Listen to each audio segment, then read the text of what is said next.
During summertime, thunderstorms and tornadoes are a fact of life. Fortunately, you can just flip on a TV or radio to hear warnings about severe weather approaching. But imagine life 100 years ago when you could easily be surprised by a fast-moving storm.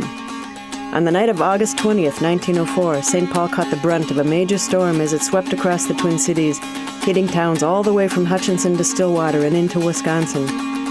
Although the terms hurricane and cyclone were used to describe the 180-mile-per-hour winds that battered the city, tornado is the correct term. 2 days after the storm, the St. Paul Dispatch gave a detailed account of the damage. Of the 11 people reportedly killed, 3 were in St. Paul. 2 men died at the Tivoli Beer Garden and Variety Theater, which stood near present-day City Hall. They were crushed when the roof collapsed during a show. The other victim was a 12-year-old girl at House of the Good Shepherd Orphanage.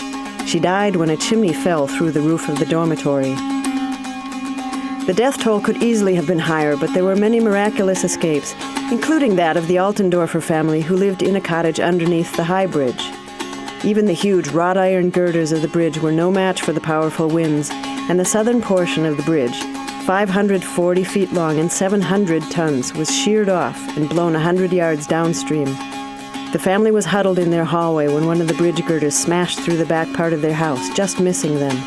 Mrs. Altendorfer said that the noise of the wind and rain was so loud that they did not even know that the bridge had fallen.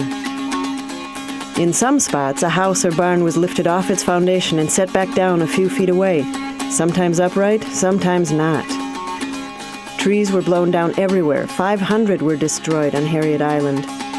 The twister hopped and zigzagged through St. Paul, tearing off roofs, shattering windows, and ripping down phone and power lines.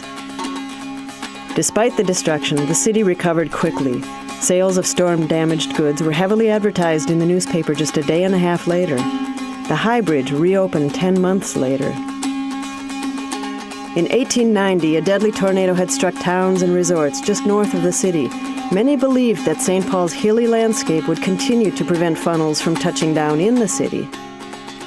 There is no doubt that the 1904 tornado forever shattered that myth.